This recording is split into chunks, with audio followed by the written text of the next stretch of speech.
20 दिन 5 कत्ल, मतलब एक की हत्या 5 दिन का वक्त। आखिर किसने किया 20 दिन के अंदर 5 लोगों की हत्या? इस खौफनाक साजिश के पीछे कौन था?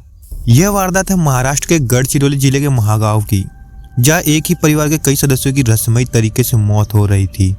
जब इस गुत्थी को पुलिस ने सुलझाई तो हर कोई हैरान रह गया। किसी को भरोसा नहीं हो रहा था कि इस हत्याकांड को उसी के परिवार का एक व्यक्ति ने अंजाम दिया था। आज की दुनिया में ऐसा हो चुका है कि लोग अपने ही भाई बहन किसी और रिश्तेदार से ही दुश्मनी कर लेते हैं। पर दुश्मनी तक तो ठीक है, लेकिन इससे ऊपर के लेवल में जाकर वो जब एक दूसरे खून के प्यासे हो जाते हैं तब ऐसी वारदात सामने निकल कर आती है। इस हत्याकांड को सुनकर लोगों को लग नहीं रहा था कि हत्या हुई है या फिर बीमारी से कोई जान गई है।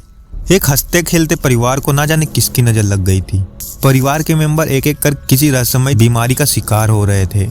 इस बीमारी में पहले उनके शरीर में तेज दर्द होता, उसके बाद धीरे धीरे होठ काले पड़ने लगते, जुबान अकड़ जाती, उसके बाद सांसें थम जाती थी। इस तरह 20 दिनों में परिवार के 5 सदस्यों की मौत हो जाती है। डॉक्टरों को भी समझ नहीं आ रहा था कि आखिर ऐसी बीमारी आई कहाँ से और ये बीमारी कैसी है जो ठीक ही नहीं हो रही है। लेकिन मृतकों की पोस्टमार्टम रिपोर्ट ने रहस्यमय मौत से पर्दा हटा दिया। इसके बाद पुलिस ने जो खुलासा किया उसे सुनकर हर कोई हैरान रह गया। किसी को भरोसा नहीं हो रहा था कि इन मौतों के पीछे परिवार के एक शख्स का हाथ है। लेकिन उसने ऐसा क्यों किया और कैसे किया कि किसी को भनक तक नहीं लगी कि हत्या है कि मौत। पुलिस को ऐसे कौन से सबूत मिले कि वह कातिल तक पहुंच गई? इन सभी सवालों के जवाब जानने के लिए वीडियो में लास्ट तक जरूर बने रहे। इस कहानी की शुरुआत होती है 20 सितंबर 2023 से। महाराष्ट्र के गढ़चिरौली जिले के अहरी तहसील के महागांव में रहने वाले शंकर कुम्हारे और उनकी पत्नी विजया कुम्हारे की तबीयत खराब हो जाती है। दोनों को सिर से लेकर पैर तक बेहद तेज दर्द की शिकायत थी। दोनों को अहरी के एक अस्पताल में दिखाया जाता है, लेकिन जब वह शुरुआती इलाज के बावजूद भी उनकी तबीयत में कोई सुधार नहीं हुआ तो वह फिर घर वाले उन्हें लेकर चंद्रपुर चले गए। वहाँ भी उनकी तबीयत ठीक नहीं हुई। आखिरकार उन्हें नागपुर ले जाना पड़ा, लेकिन नागपुर के अस्पताल में 26 सितंबर को शंकर कुम्हारे की जान चली जाती है। परिवार के लोग अभी सदमे में डूबे ही थे कि तब तक शंकर की पत्नी विजया कुम्हारे ने भी दम तोड़ दिया। 2 दिनों के अंदर परिवार के 2 लोगों की जान चली गई। पूरा परिवार शोक में डूब गया। लेकिन इस बीमारी और मौत की दहशत और भी बढ़ गई जब परिवार के दूसरे लोग भी बीमारी के शिकार होने लगे। यही सेम बीमारी के लक्षण शंकर और विजय की शादीशुदा बेटी कोमल दहागावकर के बेटे रोशन कुम्हारे में भी दिखी और उसकी भी तबीयत खराब हो गई। उनके साथ रहने वाले शंकर कुम्हारे की साली आनंदा उर्फ वर्षा उराड़े की तबीयत भी बिगड़ गई। एक एक करके सभी को अस्पताल में भर्ती करवाना पड़ा। सभी के बीमारी के लक्षण भी सेम एक जैसे थे। सभी को पूरे जिस्म में तेज दर्द की शिकायत थी, खासकर कमर के निचले हिस्से में, और सिर में भी दर्द था। सभी के होठ काले पड़ने लगते और जुबान भारी होने लगती। हालांकि शुरू में खुद कुम्हारे परिवार के साथ साथ डॉक्टरों को भी यह मामला फूड पॉइजनिंग का लगा, लेकिन धीरे धीरे मामला उलझता चला गया। कुम्हारे परिवार के लोगों का इलाज कर रहे अलग अलग डॉक्टर भी उनकी बीमारी के सिस्टम को देखकर अलग अलग डायग्नोसिस करने के बावजूद किसी एक नतीजे पर नहीं पहुंच पाए। डॉक्टर भी हैरान थे क्योंकि उनके सामने कभी ऐसे मरीज नहीं आए थे। मौत और बीमारी के इस सिलसिले के बीच कहानी में एक एक कर और भी कई अफसोसनाक मुकाम आए। परिवार में हुई दूसरी मौत के 11 दिन बाद यानी 8 अक्टूबर को तीसरी मौत हुई। इस बार शंकर और विजय की बेटी कोमल दहागावकर की जान चली गई। कुम्हारे परिवार का शौक और बढ़ गया। आसपास के लोग डर के साए में आ चुके थे। लोगों को लग रहा था कि इस परिवार पर भूत पिशाच का साया तो नहीं है।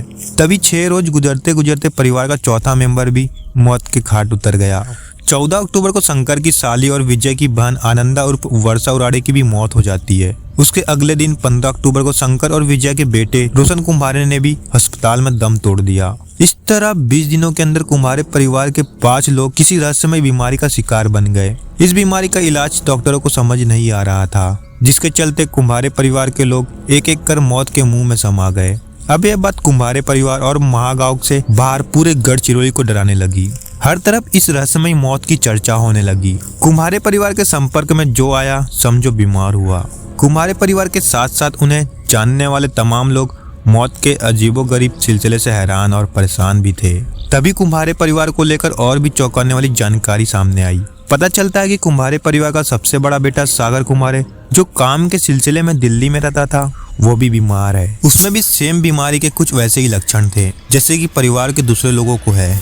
असल में अपने माता पिता की मौत की खबर मिलने पर सागर दिल्ली से चंद्रपुर पहुंचा था। वहाँ माता पिता के अंतिम संस्कार और क्रियाक्रम में भाग लेने के बाद जब वह दिल्ली पहुंचा तो उसकी हालत बिगड़ गई। इतनी बिगड़ गई कि उसे दिल्ली के ही एक अस्पताल में भर्ती होना पड़ा। इधर शंकर और विजय की तबीयत बिगड़ने के बाद जो ड्राइवर अपनी कार में दोनों को अहरी के अस्पताल में लेकर गया था, उस ड्राइवर राकेश मडावी की भी हालत काफी खराब हो गई थी। ड्राइवर राकेश मडावी को भी अपने इलाज के लिए चंद्रपुर के एक प्राइवेट अस्पताल में भर्ती होना पड़ा। ठीक यही बीमारी कुम्हारे परिवार की मदद के लिए चंद्रपुर पहुंचने वाले शंकर कुम्हार की साली का एक लड़का भी रहस्यमय तरीके से इस बीमारी का शिकार हो जाता है और उसे भी उसी अस्पताल में भर्ती होना पड़ता है। इस पूरे मामले में एक और गौर करने वाली बात ये थी कि कुम्हारे परिवार के वही लोग बीमार पड़ रहे थे या मारे जा रहे थे जो गढ़चिरौली में रहते थे या वहां गए थे। परिवार के ऐसे सदस्य जो गढ़चिरौली से दूर थे, उन्हें ना तो किसी बीमारी का असर हुआ और ना ही किसी की जान गई। यानी गढ़चिरौली के उस मकान में या कुम्हारे परिवार में कुछ तो ऐसा जरूर था जो लोगों को बीमार कर रहा था। गाँव के कई लोग तो भूतों का सहारा करके खौफ में आ गए थे, क्योंकि एक साथ एक ही परिवार के 5 लोगों की मौत कोई मामूली बात नहीं होती, वो भी तब जब परिवार में किसी को भी कोई पुरानी बीमारी ना हो। इन 5 मौतों ने न सिर्फ महागांव में बल्कि आसपास के पूरे इलाके में सनसनी फैला दी थी। इन मौतों को लेकर चर्चाओं का सिलसिला गर्म हो चुका था। खासकर लोग इन मौतों के पीछे काला जादू यानी अंधश्रद्धा वाली बात कह रहे थे। इन मौतों से गढ़चिरौली पुलिस के भी कान खड़े हो गए। इस बीच पुलिस को नागपुर से मारे गए लोगों की मेडिकल रिपोर्ट मिली तो उसका शक और भी गहरा हो गया। असल में डॉक्टरों को भी मौत की वजह साफ साफ समझ नहीं आ रही थी। मेडिकल रिपोर्ट में कार्डियक अरेस्ट और मल्टी ऑर्गन फेलियर को मौत के पीछे की वजह बताई गई थी, लेकिन एकाएक इतने लोगों के साथ ऐसा कैसे हुआ, एक बड़ा सवाल था। लिहाजा पुलिस ने जांच शुरू कर दी। पहला शक कुम्हारे परिवार की बहू संघमित्रा की तरफ ही गया। ये लाजमी भी था, क्योंकि कुम्हारे परिवार के सारे लोग एक के बाद एक बीमार हो रहे थे, लेकिन संघमित्रा ठीक थी। पुलिस ने कुम्हारे परिवार की बहू संघमित्रा को पूछताछ के लिए बुलाया तो राज तुरंत ही खुल गया। संघमित्रा ने पहले तो पुलिस को धोखा देने की कोशिश की, लेकिन सबकी बीमारी और अपनी तंदुरुस्ती के सवाल पर वह फंस गई। उसने ससुराल वालों की मौत के पीछे अपने हाथ होने की बात को मान भी लिया, लेकिन यहाँ कहकर चौंका दिया कि इस साजिश में उसकी एक मामी रोजा राम टेके भी शामिल थी। लेकिन अब सवाल यह है कि आखिर संघमित्रा उसकी मामी रोजा की कुम्हारे परिवार से क्या दुश्मनी थी। आखिर उन्होंने कुम्हारे परिवार की जान लेने के लिए ऐसे कौन से जहर का इस्तेमाल किया जिसे अब तक मौत की वजह भी साफ नहीं हुआ और एक एक कर लोग मारे जा रहे थे। ऐसा अजीबोगरीब जहर उन्हें मिला कहां से? क्या इस कत्ल में सिर्फ वही दोनों शामिल है या फिर इसके पीछे और कोई भी है? पुलिस को अब इन सवालों का जवाब जानना था, जिसकी जांच पड़ताल शुरू हो गई। गढ़चिरौली पुलिस ने संघमित्रा और रोजा को हिरासत में ले लिया। संघमित्रा से पूछताछ करने पर पता चला कि उसने कुम्हारे परिवार के बेटे रोशन से अपने घर वालों की मर्जी के खिलाफ जाकर लव मैरिज की थी। संघमित्रा की शादी से उसके माता पिता इतने दुखी हुए कि उन्होंने खुदकुशी कर ली। लेकिन इधर शादी के बाद संघमित्रा को ससुराल में रोशन और उसके घर वाले परेशान करने लगे, उसे ताने देने लगे थे, जिससे वह सभी से बदला लेने के लिए तैयार बैठी थी। दूसरी ओर उसकी मामी रोजा राम टेके का कुम्हारे परिवार से जमीन को लेकर झगड़ा चल रहा था। महागांव में ही जमीन थी, जिसके एक हिस्से पर कब्जा करने के लिए वह कुम्हारे परिवार के लोगों को रास्ते से हटाना चाहती थी।